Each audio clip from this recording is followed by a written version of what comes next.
Nagbabalik po ang easy lang yan. Simple pero hindi madaling gawin. Ang tawag po sa English na yan ay time management. Sa Tagalog, pagbabudget po ng oras.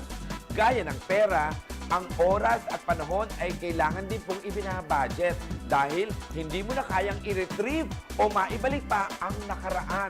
Unlike pera na pwede mo pang mabawi, ang time hindi na. What is past is past. Ano man ang sitwasyon mo sa buhay, kung hindi mo kayang ipasa ang hamon ng time management, 90% nasasablay ka rin sa hamon ng buhay. Ang pagbabudget ng oras ay isang issue ng disiplina sa sarili.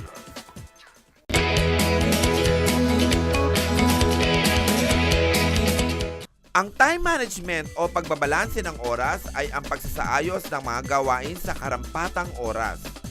Isang mahalagang aspeto nito ay ang paggamit ng kalendaryo. Pwedeng wall o table calendar o kaya na may cellphone calendar. Kahit ano pang klaseng kalendaryo, ang importante ay mayroon ka nito. Gumawa ng priority list o checklist of things to do. Isulat ang lahat ng kailangang tapusin sa buong araw. Lagyan ng check kung accomplished na at kung hindi pa ay lagyan ng pending notes. Gumawa rin ng schedule of activities weekly and monthly. Kung maaari ay lagyan ng oras ang bawat isa. Halimbawa, oras ng pagtulog, pagkain, paglalaba, pagbabasa, panonood ng TV at iba pang outside school activities. Lahat dapat nakakalendaryo. Kailangang naka-schedule pati ang mga oras na wala kang ginagawa o nagre-relax dahil hindi ka magiging tunay na epektibo kung bawat oras ay maghapon busy ka. Dapat mong malaman kung mga anong oras ka pinakamasigla at anong oras ang iyong katamaran. Bagamat sa umpisa ay kakain ng oras mo ang pagkakalendaryo, sa huli ay magiging epektibong preparasyon ito para ma-maximize mo ang bawat oras mo para sa pamilya, trabaho at negosyo. Mag-aral sa oras ng iyong kasiglahan. Kung anong oras ka pinakamasigla, doon mo gawin ang mga gawain o pag-aralan ang mahihirap na subjects. Karaniwan, pumapatak ito ng umaga. Kung may natututunan kang taliwas dito, kalimutan mo muna at subuking magtrabaho sa umaga.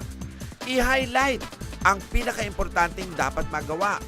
Kung sobrang daming nakasulat, subukan ang color coding technique para ma-simplify at hindi magdulot ng kalituhan.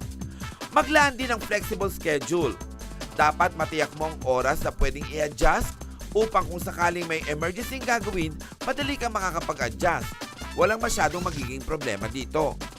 Magplano ahead of time. Pag-aralan ang time frame ng bawat activity, kung gaano kahaba at katagal ang oras na kakailanganin. Dapat may sapat na oras at hindi nagmamadali upang maging maayos ang resulta.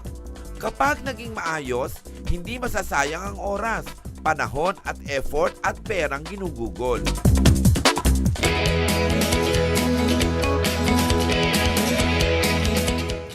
Ang tamang paggamit ng oras ay importante para sa mga mag-aaral. Ang sagot sa mga demands ng busy college life ay ang wastong paggamit o pag-organisa ng inyong oras. Sa aming pagbabalik, mga kasabahay, alamin natin ang madaling paraan at proseso ng pag-a-apply ng Student Money Savings Account. Ako, mahalaga po yan. At dito nyo lamang po yan matututunan sa Easy Lang Yan.